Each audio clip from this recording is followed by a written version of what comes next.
I'm Lou with another episode of My Car Story. And today we're out in the western suburbs of Chicago, and I've got a great car for you. And I'm with the original owner, Larry Schramm. Larry, what year, make, and model is this one? 1971 Ford Torino Cobra. This car, well, you could see, come on right alongside me, Larry. You could see why he wanted this car. Now, Larry, why did you want this car in 1971? What made you purchase this car? I wanted a sports car, wanted a 4-speed, wanted something with a little performance. And this car has all of those features, that's for sure. And the Cobra, you don't see many Cobras, the Ford Torino, at all. It has the wonderful shaker scoop. Come on, back with me, Larry. So, the bumperettes, I'm guessing, were an option? Yes. So when you saw this car, did you see it in the showroom? Did you order it? How did this kind of come about? I special ordered it in January and got it 4 days after my 21st birthday. Is that right? It's like a late birthday gift.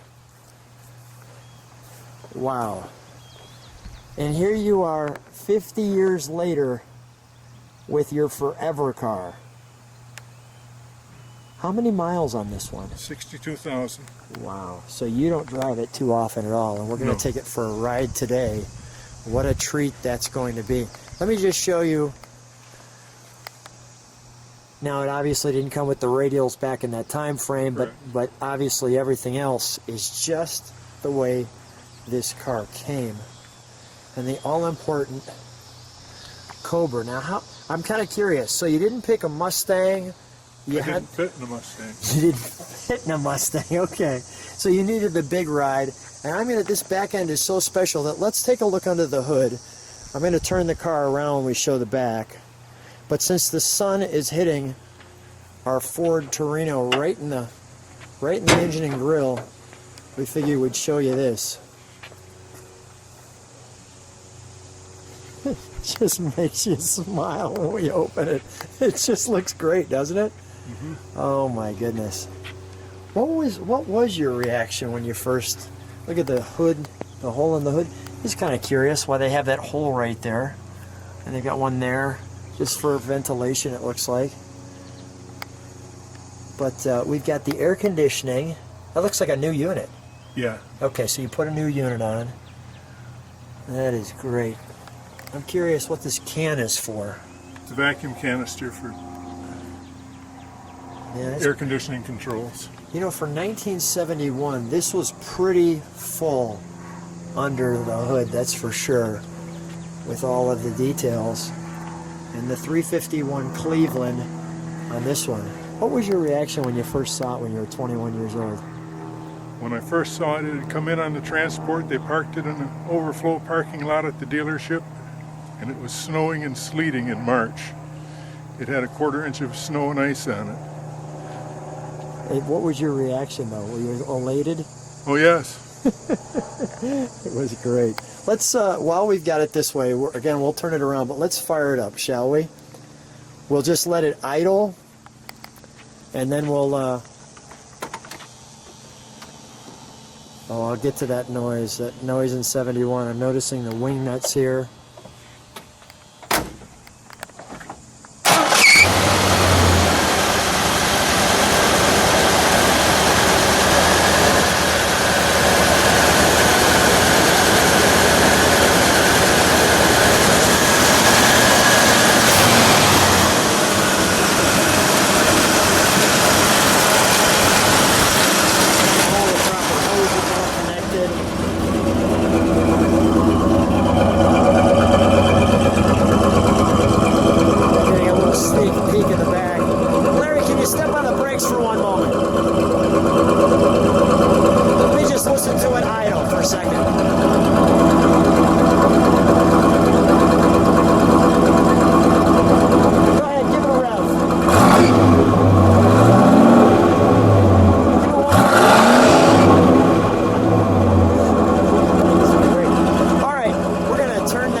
I shared with you that I'd show the back of the car, and I have to say this might be my favorite look, and I really like the front end.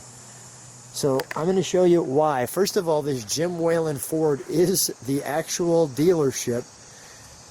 And the little Cobra right there and the matte black.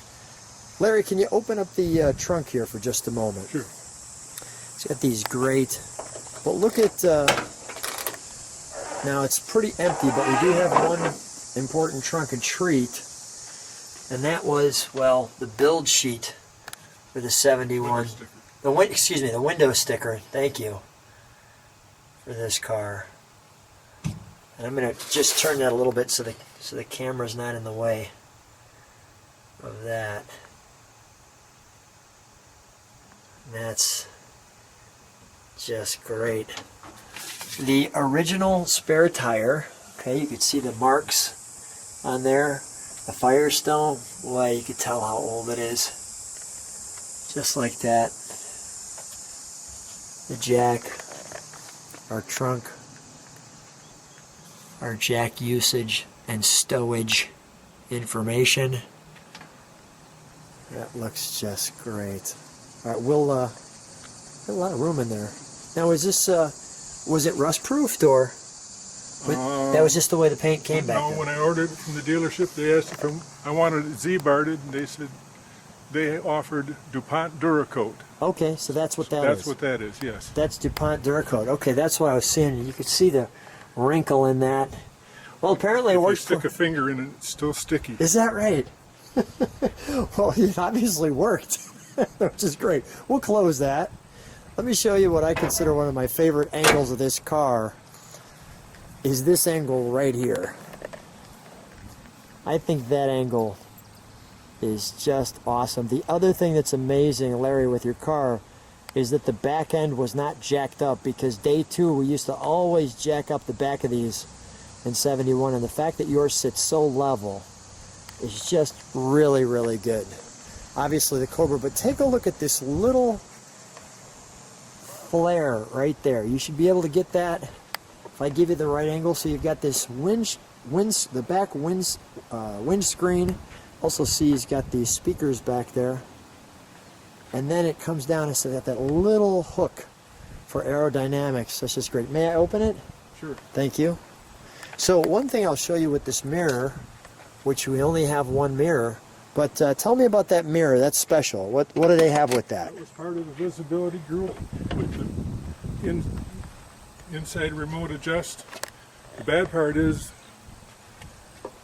the Cobra package came with the 2 bullet mirrors that were color coded to the finish. When you got the visibility group, it deleted the right mirror. Is that right? That's interesting, right? So kind of you upgraded the car, and yet they took something off it. Right. Wow. And at this point in 71, they put that there, which you can see. This is probably that rust-proof piece. Correct. That hole right there. You have this ventilation, as you can see, and you're greeted by Ford. Now let me just show you the buckets there, which have what look like a little bit of a houndstooth look to them. But on called the knitted vinyl insert. The knitted vinyl insert. Man, that is a tough window to clean back there. Yes, it is. Larry, you need all your height in your arms for that one. And I noticed they've got the seat belts up here. You can see the headliner.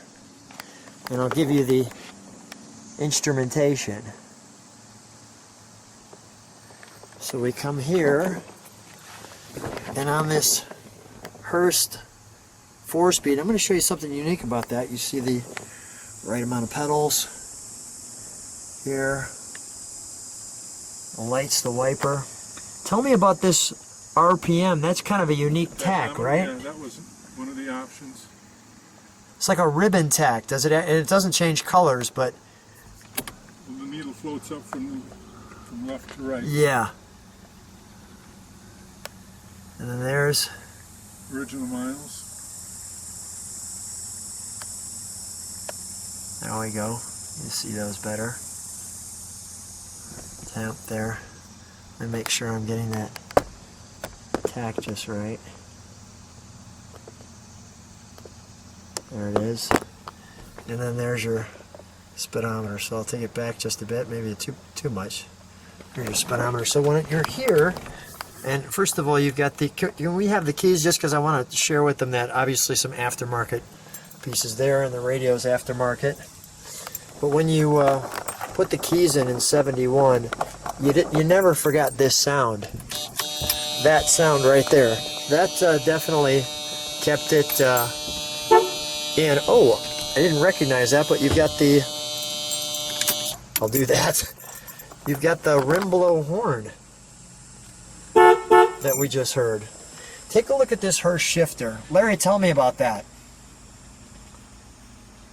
As far as the Torino goes, Yeah. in 1971 they switched over to the Hirsch shifter.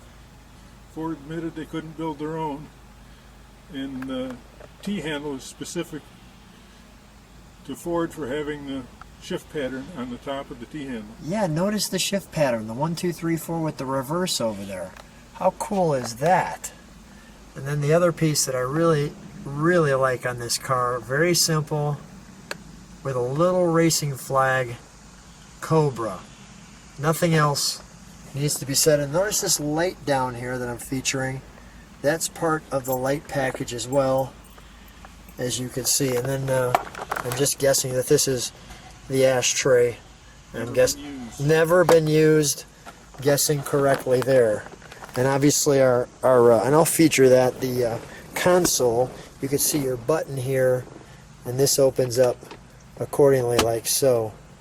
There. And the seatbelt position pieces here, because that's sometimes where you used to keep them. Well, Larry, let's, the only thing we should do is probably, let's take this one for a ride. Sounds like fun to me. So Larry and I are out here in the Cobra, just driving in the country. I just wanted to show you, Larry, it sounds great. So go through the gears, show you what we're seeing.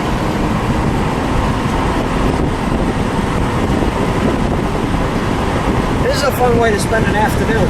Yes. In Larry's Cobra. So you were sharing that you don't feel 21, but go ahead, I'll let you say it. I feel a lot younger than 71 when it's behind the steering. Yeah, which is great because I think cars make us feel younger, so that's part of the fun of having them. And you get that Cobra right in your face as the passenger. And that's just such great stuff.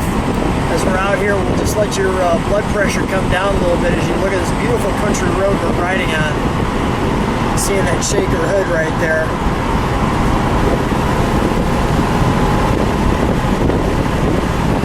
We got the wind blowing. We got the car running smoothly.